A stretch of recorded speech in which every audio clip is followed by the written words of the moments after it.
Hi everybody.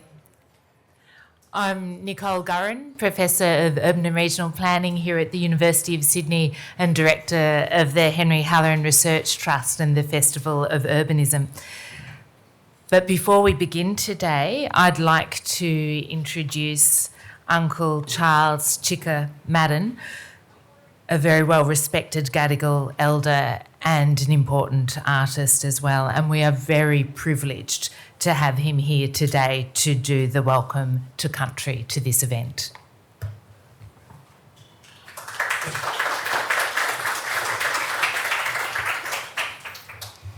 Good, thank you.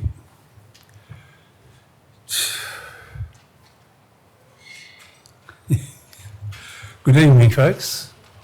My name is Charles Madden, but known around the inner city of Sydney as Chicka. Now, that's a nickname that I got many, many years ago going to Redfern Public School, which is now NCIE, the National Centre of Indigenous Excellence. Folks, I'm from Gadigal land, Aboriginal land. That's the land we're on at the moment. For many, many years, I've lived and worked around the city of Sydney. I've been involved with quite a few Aboriginal organisations over the years. I've been a director with the Aboriginal Medical Service at Redfern for over 40 years. Also a director with the Redfern Aboriginal Housing Company, Aboriginal Hostels Australia, and the Metropolitan Local Aboriginal Land Council. I've got to mention it, folks. Also a life member of the Redfern All Blacks Rugby League Football Club. Folks, for many, many years I've lived and worked around the city of Sydney. I'd like to take this opportunity this evening to extend a warm and sincere welcome to all my Aboriginal brothers and sisters, non-Aboriginal brothers and sisters. We have any brothers and sisters here from the Torres Strait or further afar across the seas. Welcome. Welcome to Gadigal land. The Gadigal clan is one of 29 that makes up the Eora Nation. The Eora Nation is bordered by three distinctive landmarks. We have the Hawkesbury River to the north, the Nepean to the west, and the Georges River to the south. Those three rivers form the boundaries of the Eora Nation. Folks, if you've travelled across this great city of ours today, the state or this great country, all from afar, welcome. Welcome to Gadigal land. Enjoy your stay. Have a safe and trouble-free trip home. Once again, welcome, welcome, welcome. Enjoy the evening, folks. Thank you.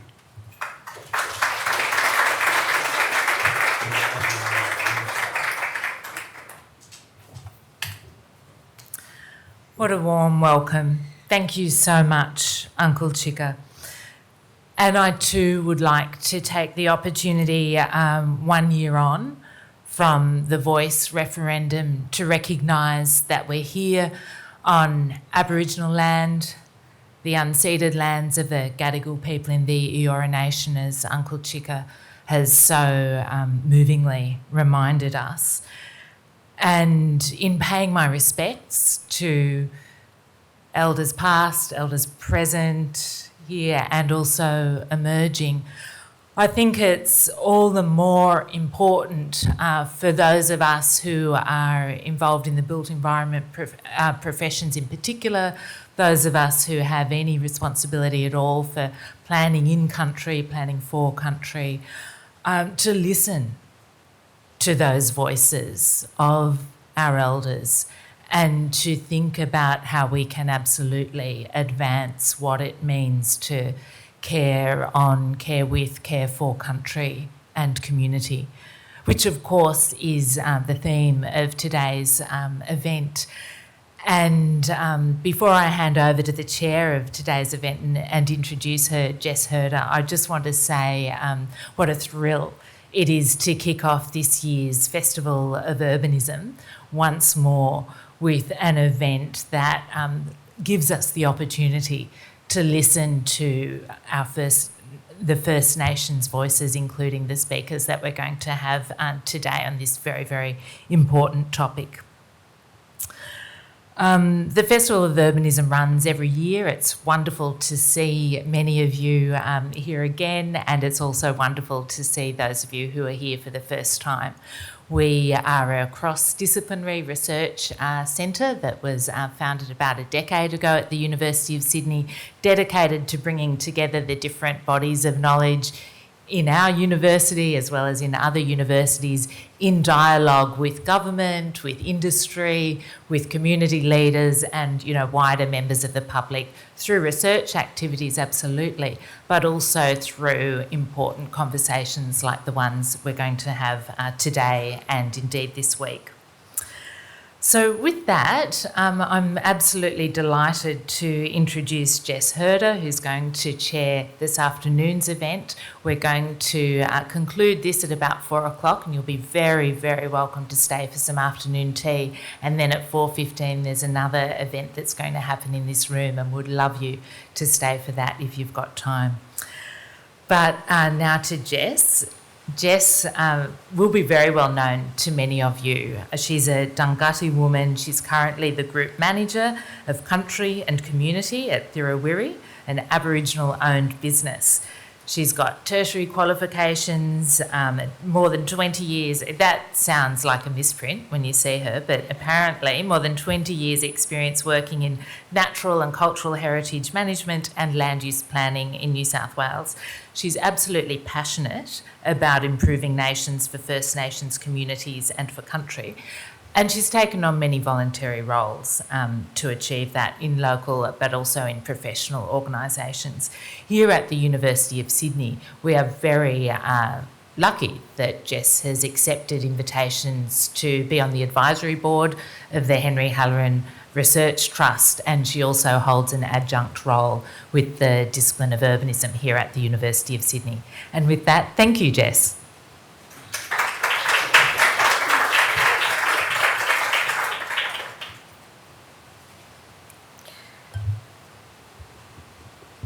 Thanks, Nicole.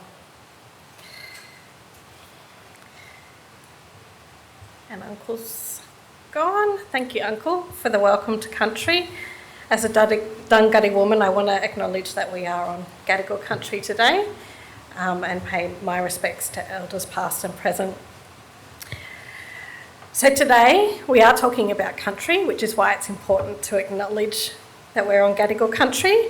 From acknowledging the traditional owners through to the New South Wales Government Architect's seminal Connecting with Country framework, Aboriginal and Torres Strait Islander peoples' knowledge and culture are increasingly foregrounded in urban and environmental planning documents. Yet these important and overdue initiatives sit within a regulatory planning system steeped in British colonial law, LAW. This session asks whether and how it's possible to bring about more transformative and restorative First Nations-led planning and land management systems and processes. And you are in for a treat with the depth of knowledge and the diverse experiences and perspectives of our three panellists today. So I'd like to introduce them now. Dr. Shannon Foster is a Dharawal knowledge keeper and Oralra. Down there. Registered traditional custodian across the Sydney Basin. As an educator, artist and interdisciplinary creative practitioner, Shannon has over 20 years of experience in designing country-centred spaces and programs for prominent organisations, institutes and government bodies. Shannon is partner and co-founder of Bangawarra, a leading Connecting with Country design consultancy that has recently been awarded the prestigious 2024 New South Wales Architects Medallion from the Australian Institute of Architects, as well as a nomination for the National Award to be decided next month. Congratulations.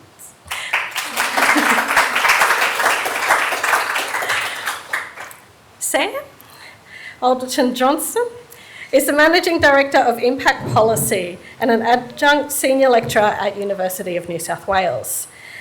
Sam is a proud First Nations man Raised within the strong Aboriginal community of Glebe in Sydney, Sam's cultural ties are to the Yara Yuin Nation, and he is actively raising his family in Maroubra with close connections to the staunch Aboriginal communities within southern Sydney. Dr. Terry Janke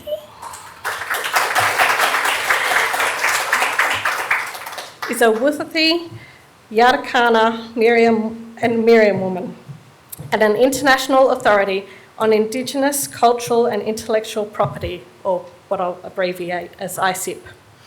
She's known for innovating pathways for collaborations using Indigenous knowledge and cultural expression. Dr. Janke is the founder, owner and solicitor director of Terry Janke and Company. Founded in 2001, Terry Janke and Company is the oldest First Nations-owned law firm in the country. She manages her team to deliver excellent results to a diverse client base. Dr. Janke advises on legal matters including ICIP, intellectual property, business law, shareholder agreements and governance of Indigenous organisations. Dr. Janke has written leading ICIP protocols and models for various sectors including the arts, museums, archives, film and business. Dr. Janke developed the True Tracks ICIP framework to bridge the gap in the IP laws and protections of Indigenous knowledge. This framework is widely accepted as the leading best practice for managing Indigenous engagement in Australia. Her award-winning book, True Tracks, Working with Indigenous Knowledge and Culture, is considered as the best practice standards for Indigenous engagement practices.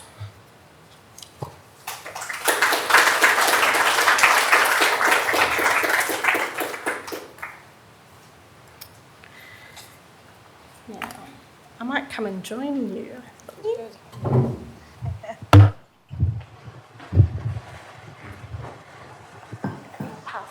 Oh yeah, we've got a clicker. Oh, it's for me. Do we click yet? Should I click? Go for it. So I'd like to acknowledge that 13 of the audience members sent in questions and really appreciate the massive engagement, but we're not going to get through all 13 in the next 20 minutes. So we're going to do our best to get to as many as we can, and then we're going to open up the floor for questions and answers. So this first question for Shannon. You've had quite a bit of experience with some of the current forms of engagement with the Indigenous community in the planning and development stages of public and commercial architectural projects. Why is it important we're engaging with First Nations people and considering country and First Nations culture in these processes? Well, that's a huge question. Thank you to whoever sent that in. And there's so many answers to that, just so many. But I guess to begin with, and in our work that we do, I guess this is probably the beginnings of it,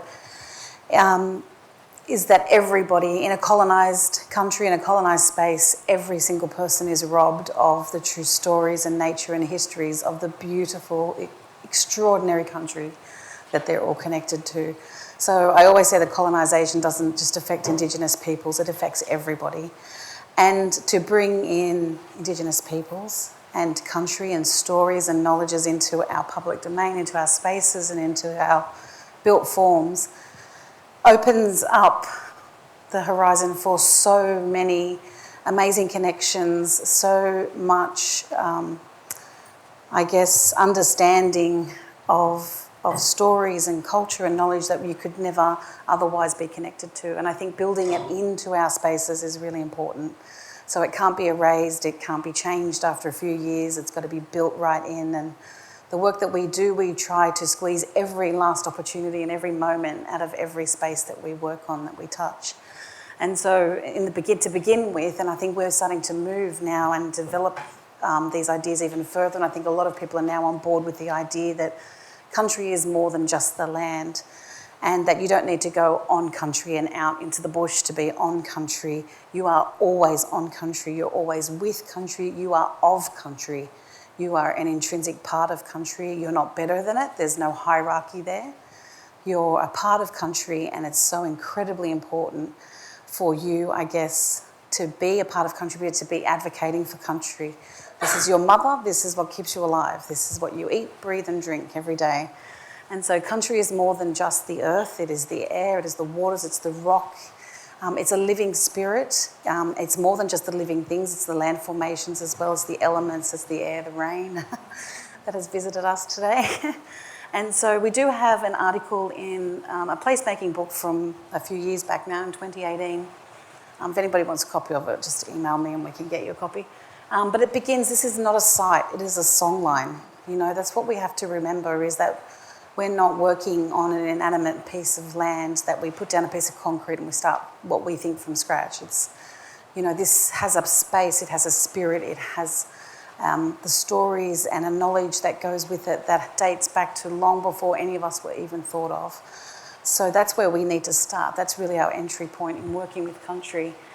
These are some of the images and diagrams that we create in trying to help people understand these ideas around country and how country should be a major part of what we do, and it should be the beginnings of everything that we do.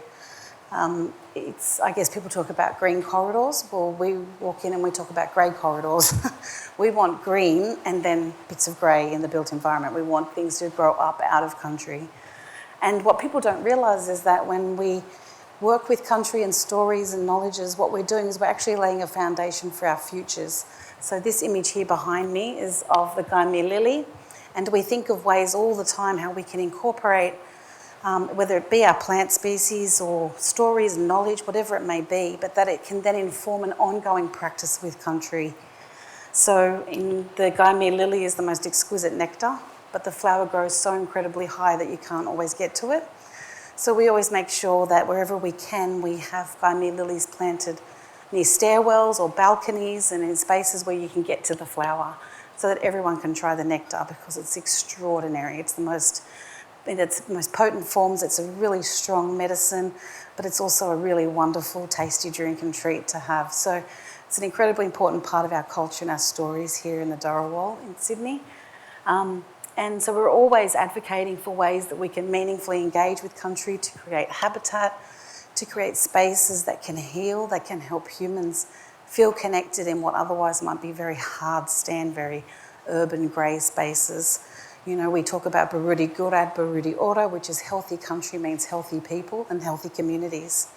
So we're always trying to educate people in everything that we do, because what you know, you will love, and what you love, you will protect.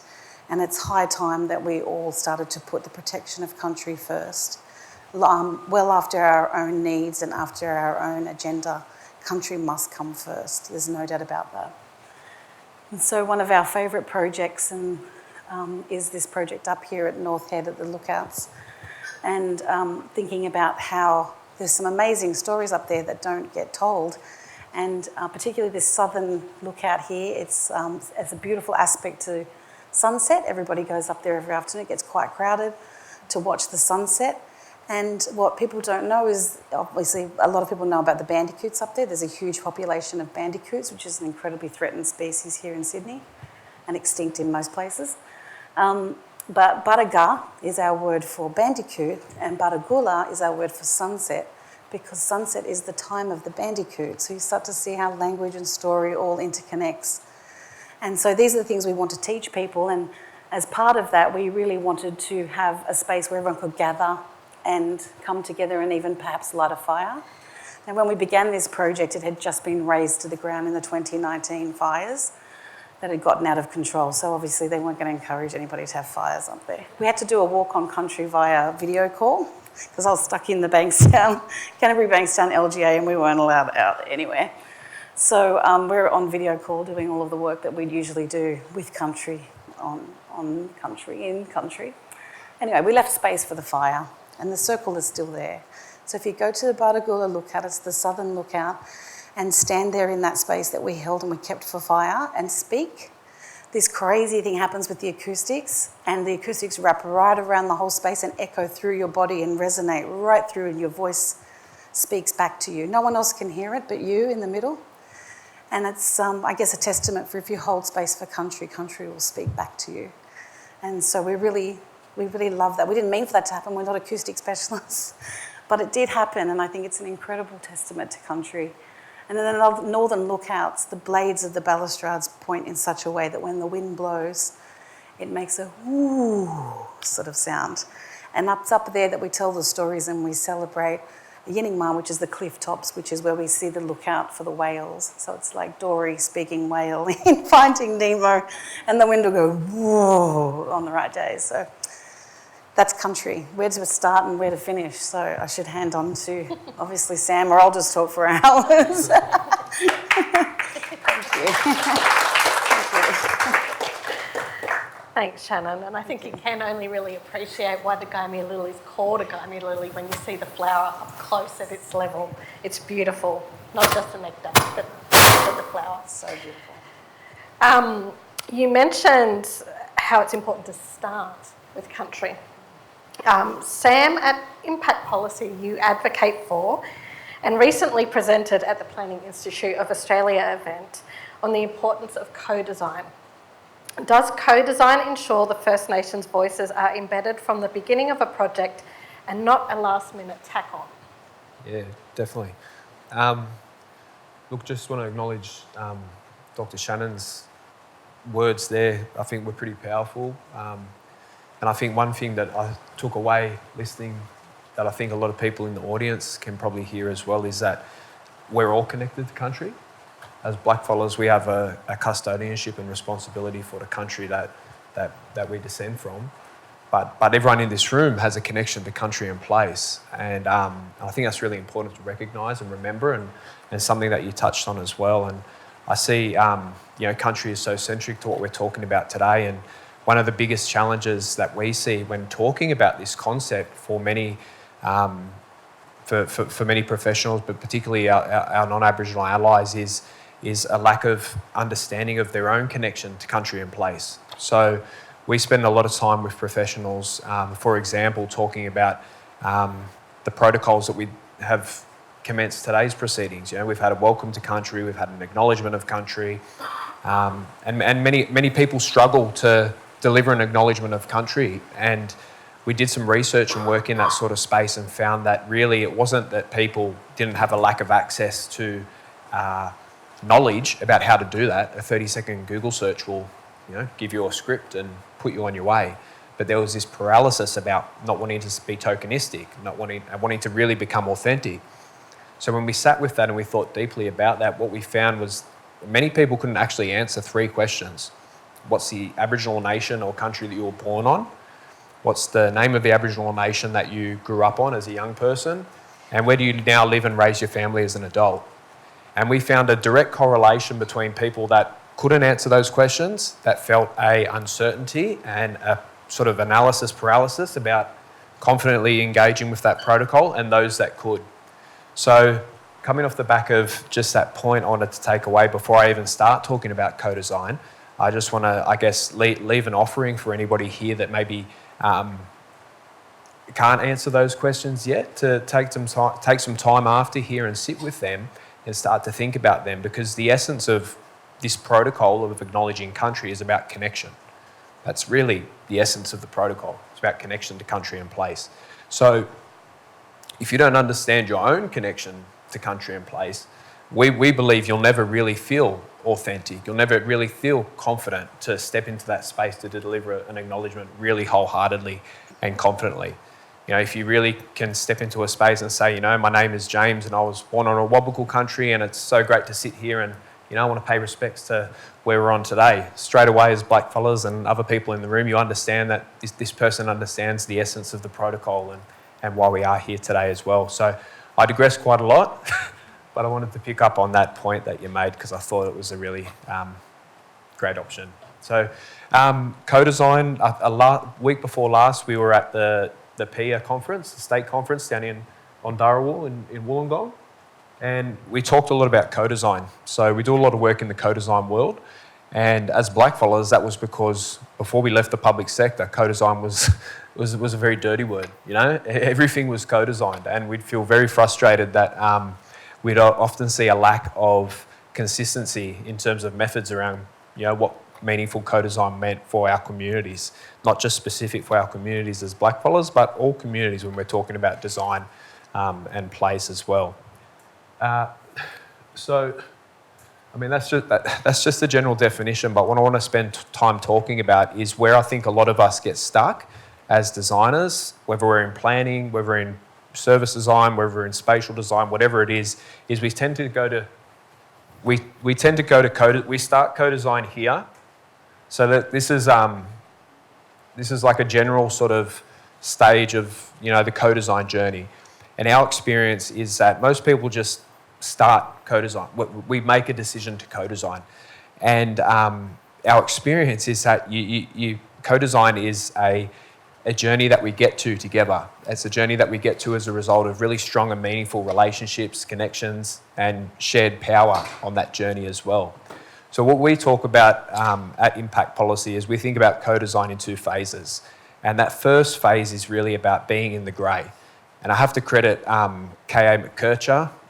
They're from Beyond Sticky Notes. They provide a range of amazing training and resources in the world of co-design that transcends many different sectors. So if you want to know more, you can look at that stuff for more detail.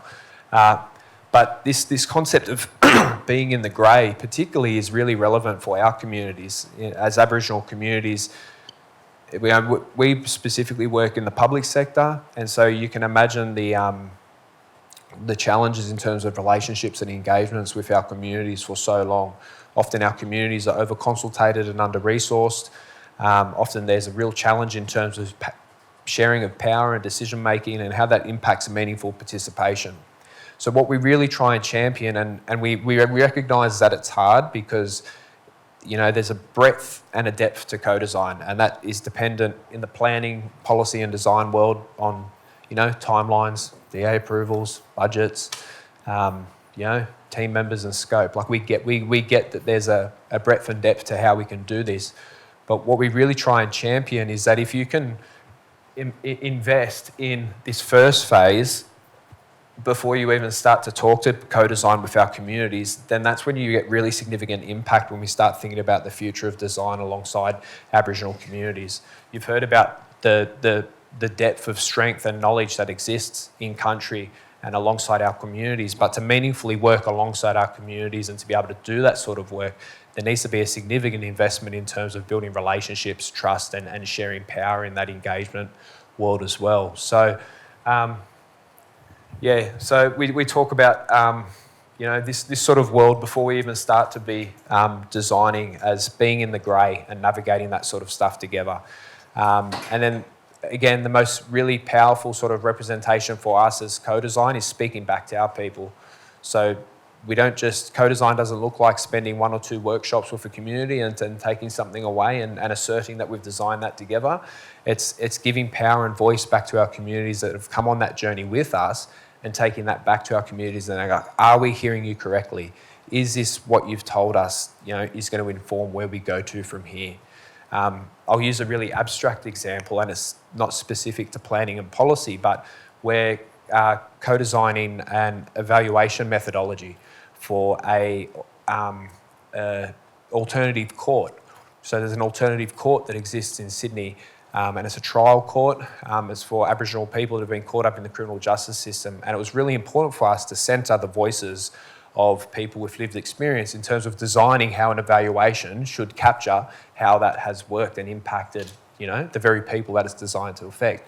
So our first point of call in that design journey was sitting in those cells with those men and asking them, what makes you feel safe to be able to share your journey? Who is in that room? How is that designed?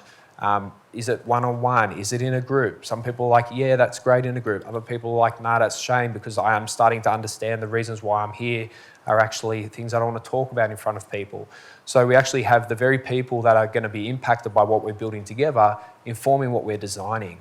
And I know I'm a very specific example, a bit different to maybe the sector that we're talking to today, but that's about giving power back to the very people that we're designing with. And when we talk about design and building things together, it's about retesting and refining and going back to those communities and making sure they have agency to inform us that we're actually really hearing them and moving in the right direction as well.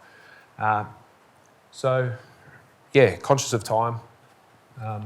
And I came here to listen to Terry as well, so... I won't talk too much.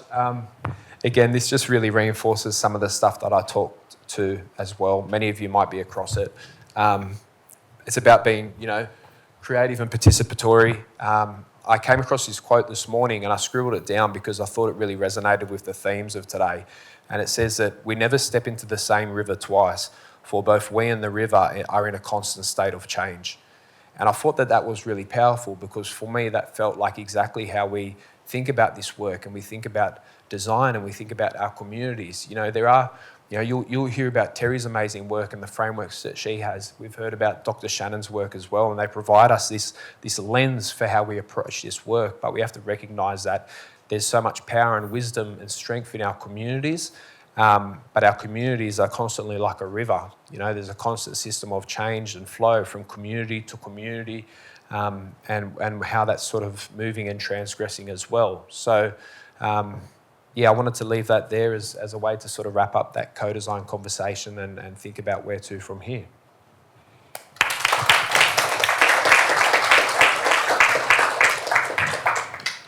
Thanks, Sam. I think you've answered a couple of the unasked questions that were around how do you deal with consultation fatigue and what's the difference between consultation and collaboration, and can one work where you don't have time for the other? So I think that's great. Terry, you know a lot about promoting and protecting Indigenous cultural and intellectual property, despite barriers and significant gaps in legal structures. Could you please tell us about the pathways you've created to help others navigate these complexities? I'd like to acknowledge the Gadigal country that we're on today. I'd like to acknowledge country, the land, the seas, the waters, the soil, the plants and animals, the rain, and really acknowledge the ancestors for nurturing country so that I and we can live here. And I'm not on. Don't make me go and strip to put this off. Is it all right? Yes, so I'm grateful for country. Country is kin, and I think if we all look at country as our kin, we can protect it so much. And I'm here today on an urbanism panel.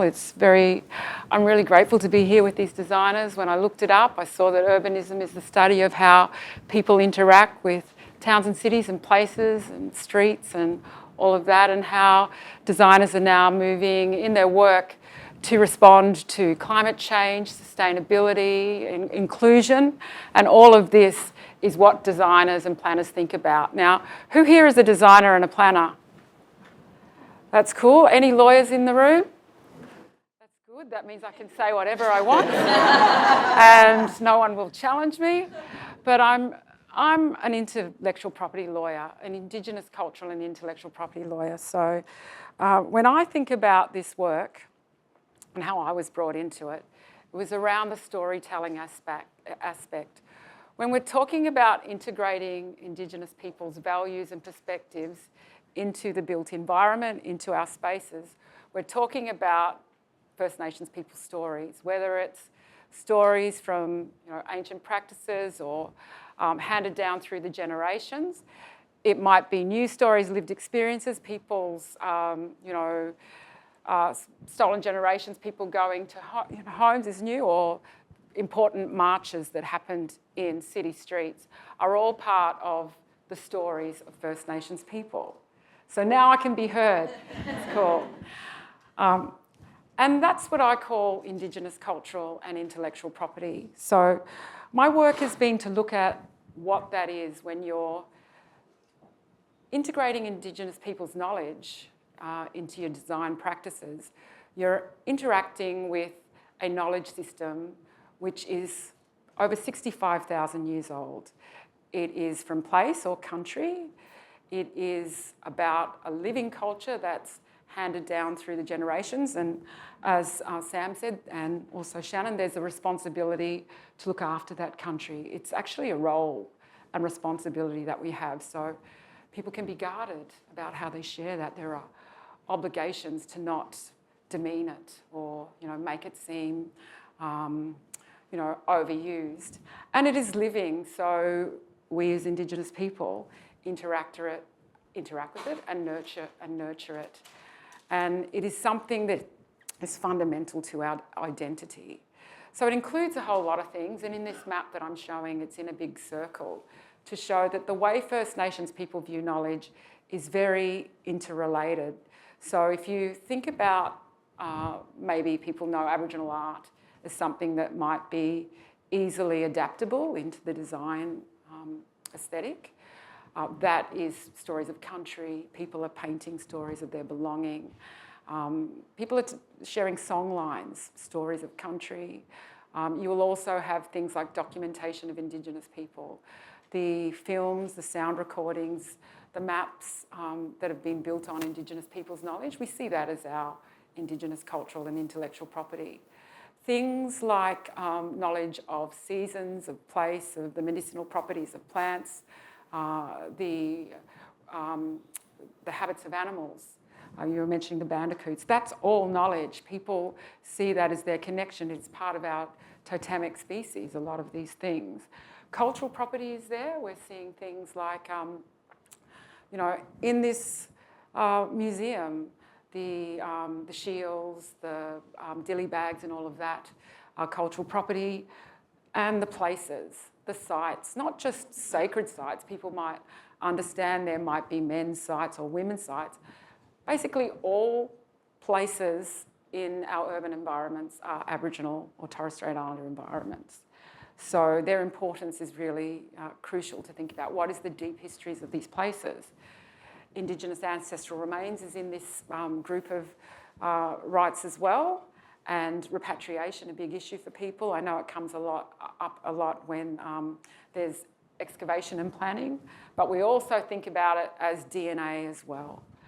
Languages, we see languages being used to name suburbs, places, in the work that you will do as well. And that's important to think about, because what language do you choose? Obviously, you want to have one that's connected to place. In the past, it might have been some random Aboriginal word. Don't Google it. That's a bit of a tip when you're looking for a name for a place. Talk to the local people of it. I'm glad you laughed, because maybe you don't do it, but I've seen it being done a lot. And it's all interconnected. So what is it about this, these rights? They are rights that First Nations people want to practice their culture. It's not a legal right, not yet, although in the United Nations Declaration of the Rights of Indigenous People, there's strong assertions there for Indigenous people to have these rights. So we can keep our culture strong. And you would know that in the Connecting with Country framework, there's the opportunity for knowledge to be integrated or applied when designing new projects within the city. And that is now a standard within tenders. So people who are designing and building these spaces need to think about how they work with Indigenous people and get permission. Because the law, as it stands, doesn't really recognise these rights with Indigenous people. The knowledge itself might be accessible via a book or a database, not by the people, and it could be wrong. It's not always right, is it, guys? You need to talk to the people. It could be from another country.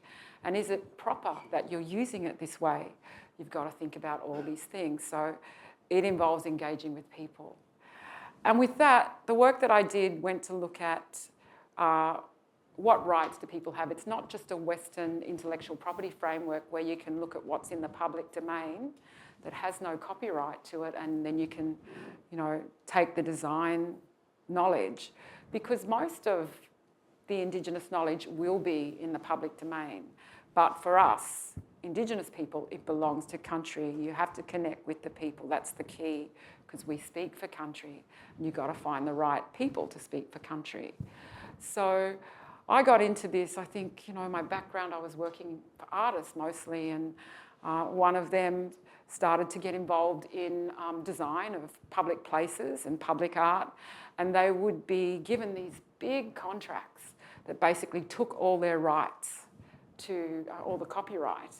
And they would bring me in and say, that's not right because I can't give that story away. It doesn't just belong to me. I'm working with elders to tell this story in the design. So please, Terry, come in and bat for me when this contract is saying, the copyright goes to the commissioner. So I started thinking about that, how a framework could educate people in that collaboration space. And it ended up with 10 principles. So firstly, it's just respecting that Indigenous people have these rights. Even though knowledge and art may be in the public domain, we still have to get permission. And self-determination is the next key principle. How are Indigenous people involved in the decision-making process? How are they involved as designers?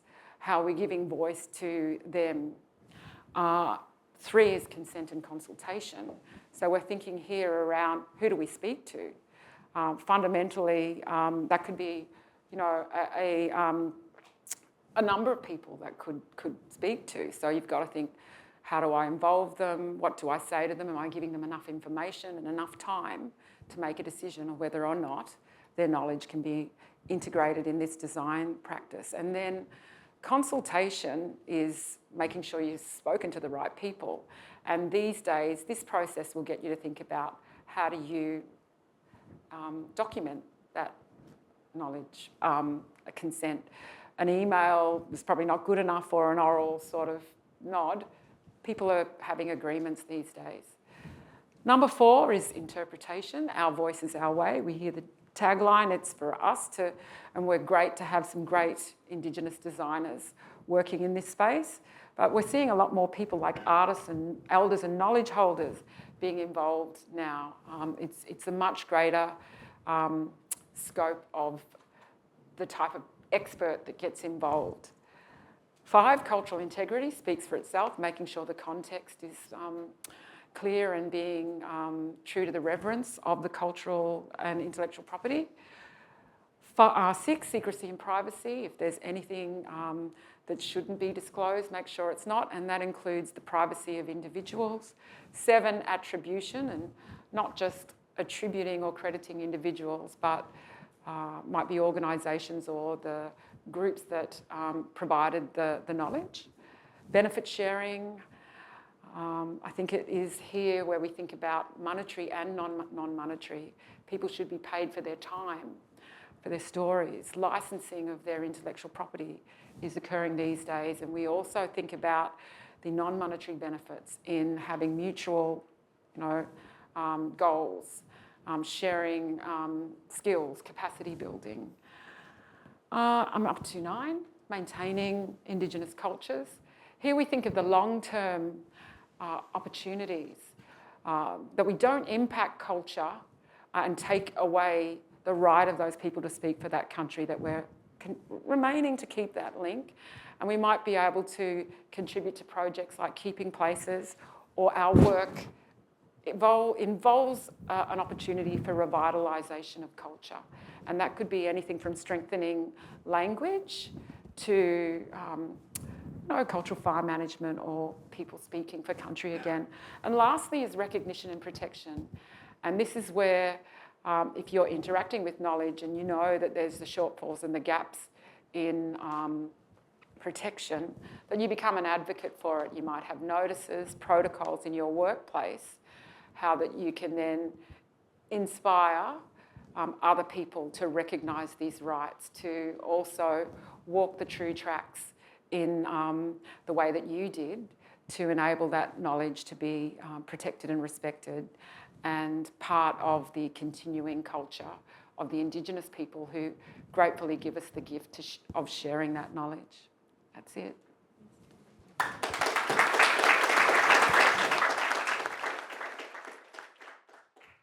think we've covered really well the why we're doing this and the how we're doing this. I'd like to start opening up the floor to some questions. So I'd like to invite anyone in the room to raise your hand if you've got a question, and we'll send Jackie over with the roving mic. But in the meantime, I know you're keen to start bouncing off each other and passing the buck where you can. Let's kick off with a question that was submitted from the audience ahead of the session.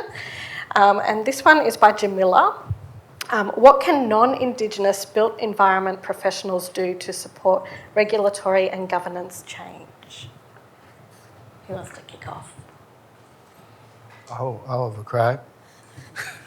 Gosh, Sam. Be gentle, no.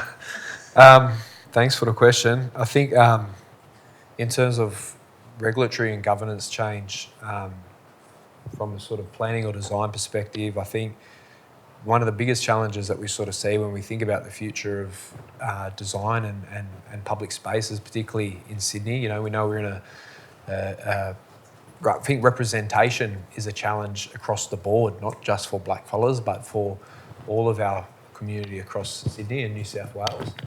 I think I mentioned we do a lot of work with New South Wales, but in terms of the state government, but we know that at a local level, government plays a really strong role in where we go to in terms of how we navigate that sort of stuff. So in terms of what non-Aboriginal people can really do, it's also about really supporting and championing diversity at a local council level as well.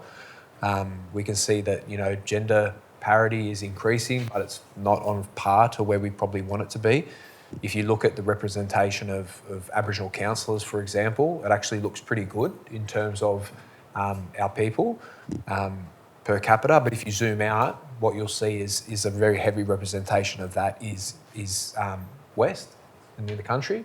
So when we look at, you know, urban design and urbanism and where we are today in the country that we're on, it's a really lower level where we can invest a lot of energy into as well. So I think really trying to support support diversity and representation at a local level, and also how we strengthen the voices of our people particularly. Like we're a young population, and we know young people's voices are heavily underrepresented at the best of times in all policy development across all communities. So in terms of, you know, non-Aboriginal allies and what you can do, I'd start to think about how we can really champion young people's voices, how we can support and mentor young planners, young designers, young professionals that are coming up through to really start to take up space in these, you know, local council spaces and state government spaces as well. We know that there's a massive shortage of blackfellas across these spaces for a number of reasons, but I think starting with diversity and representation and where we can champion and support young people coming through, which represents a majority of our population, I think is a great place to start. I want to add? No, I think that's good.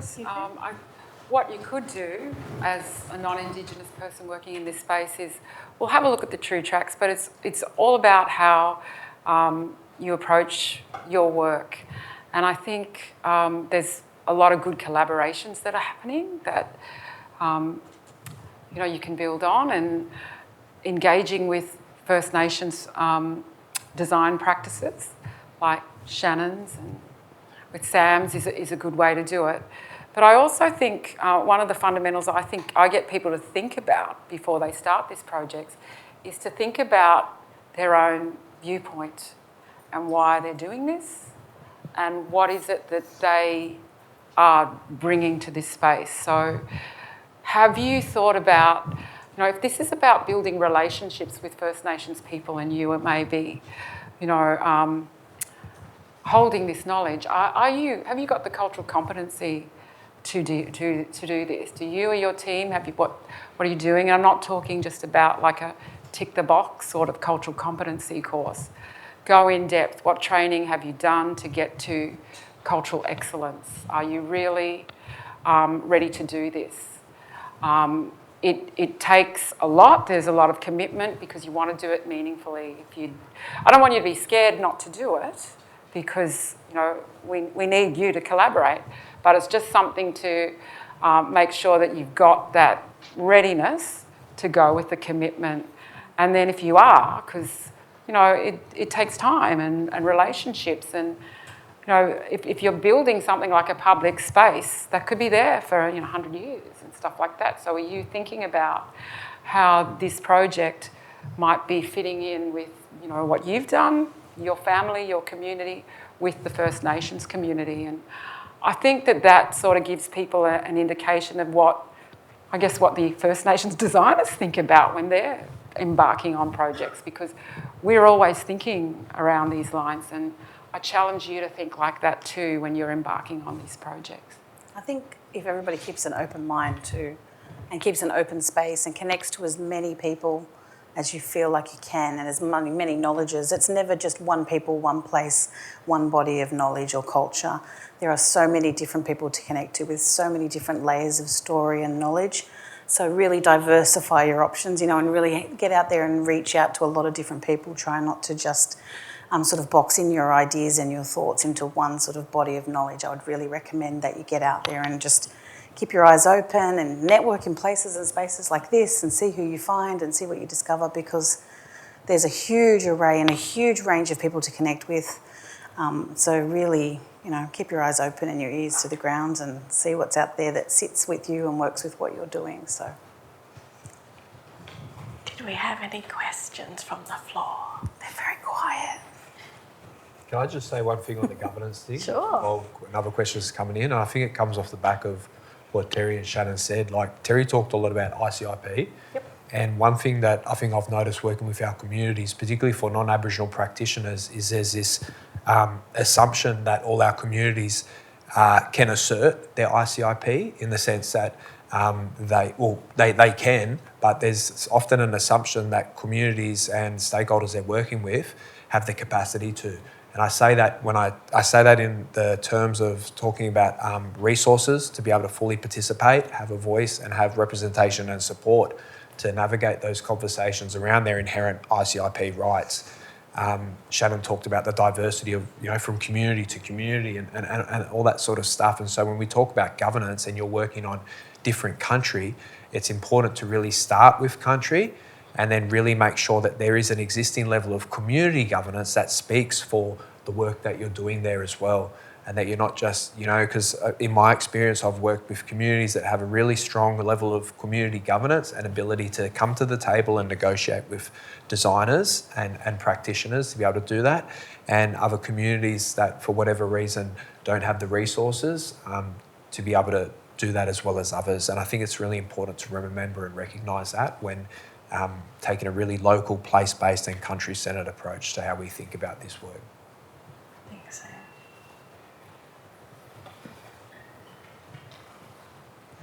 Can you get the mic to Tura?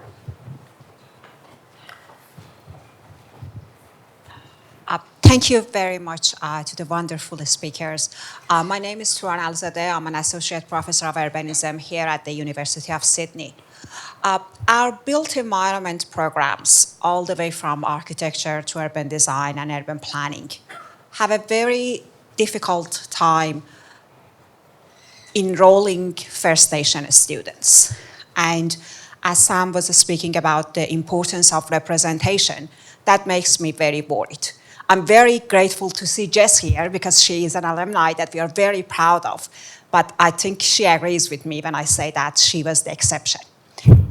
What is it that our universities can do to encourage more young First Nation high school graduates to get into built environment programs, to hopefully lead the way in our profession to do the right thing for the country, in the country?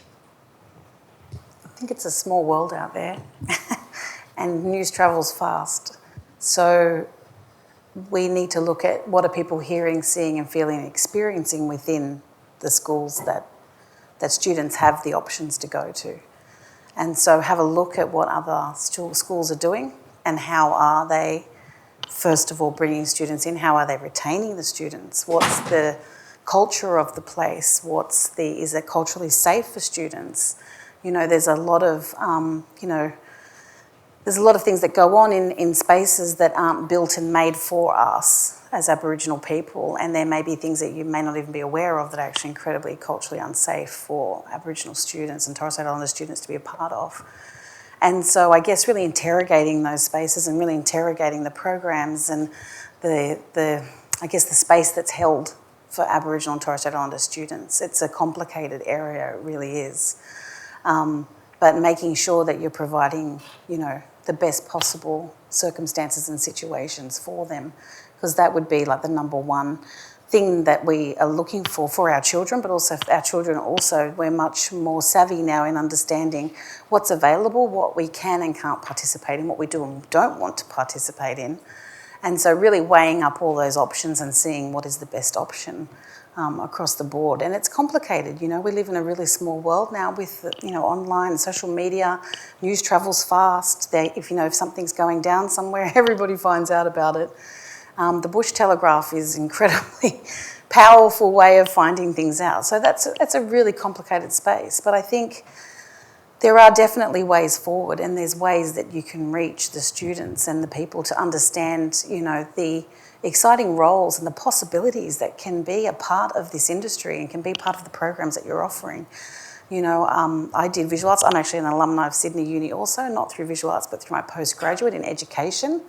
So to understand, you know, that there's so many possibilities and so many avenues that what people might think is just, it's just design, or it's just town planning, or it's just architecture. The possibilities are endless. So in some way, transferring that knowledge and educating, you know, prospective students on what is possible in these realms, because I don't think people truly understand, especially the connections to culture and country, the opportunities that you get in doing this work to truly make a difference for our futures and for the ones that come after us, and to repair some of the damage over the past few hundred years is really powerful.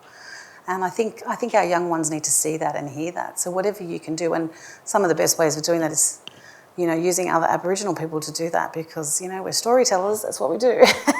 So, yeah, it's complicated, and I really do feel for, you know, people from outside our communities who are trying to help and are trying to do the best possible things for our people and for the continuance of our students, of our kids, of our cultures, because it's complicated. But, yeah, I think, you know, keeping your eyes open and seeing what other places are doing, or if there's successes in other areas, and building on that, I think, is really important, because, there's some great things happening out there. But I think, we really have to look at how culturally safe our spaces are, the kinds of reciprocity, and I don't just mean financial, but I also mean, you know, what are we giving back to our communities? What are our students able to take home to their families and to their culture, and what's the ongoing future for that? So it's a really complicated but a really good question, and these guys might have some better answers. I don't know. Yeah. That's a good question, good answer.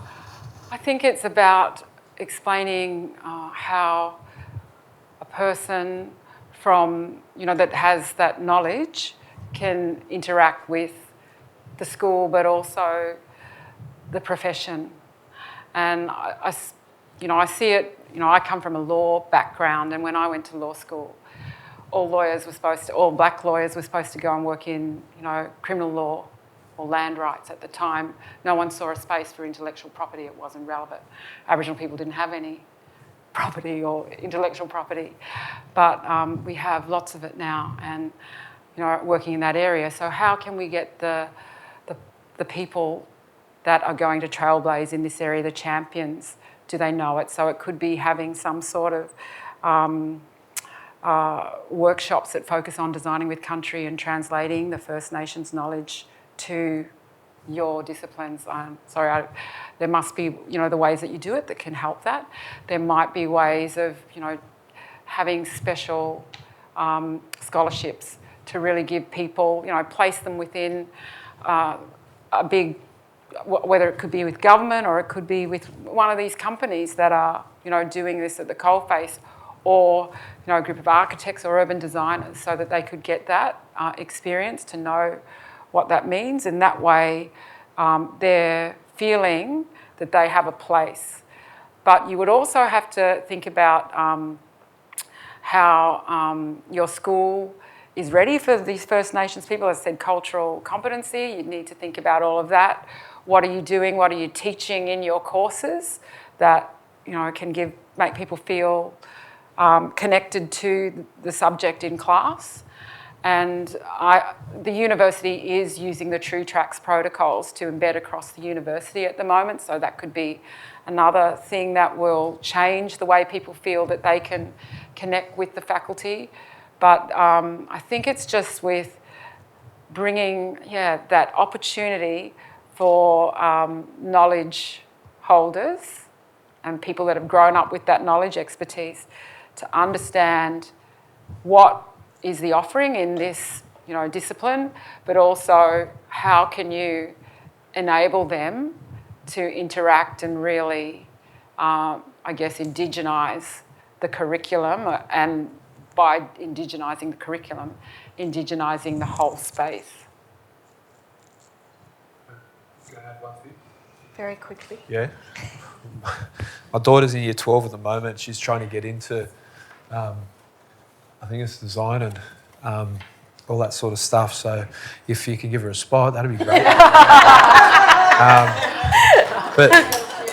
But just quickly, because I know we're conscious of time, I think it comes back again to what our responsibility is today for everyone in this room.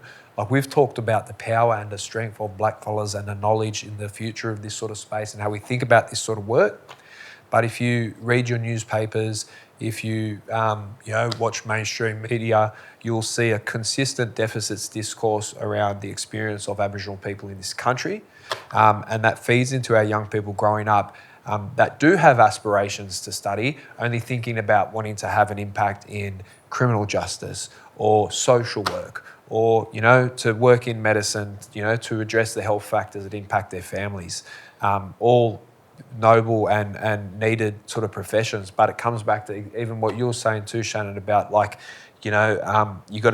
have to see it, we have to hear it. So the more that we're amplifying stories and conversations like we're having today, the more our young fellas can see themselves in these spaces and taking up seats like Terry's and Shannon's in the future as knowledge holders in this sort of space. So it's about, kicking the deficits discourse out the door and championing and coming back to the strength of our people's knowledge and powers. And when we think about urbanism, we think about future, but in many ways, thinking about this sort of space from an Aboriginal perspective it's a re-remembering. Much of what has kept us well and safe as the oldest continuing living in culture in the planet is about remembering what's worked. And it's about design, it's about place, it's about social connections, it's about health and well-being, and everything in between. So, amplify these stories of knowledge and power and strength, and hopefully our young people can see themselves in these spaces as well. So,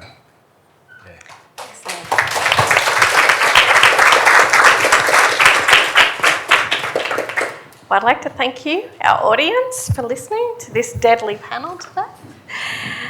As Shannon said, this is a networking opportunity, so I'd also like to let you know that there is afternoon tea in the foyer ahead of the next Festival of Urbanism event, which is Dennis Winston Memorial Lecture, The Golden Thread in Public and Democratic Life, Parks and Libraries as the Cornerstone of Our Cities.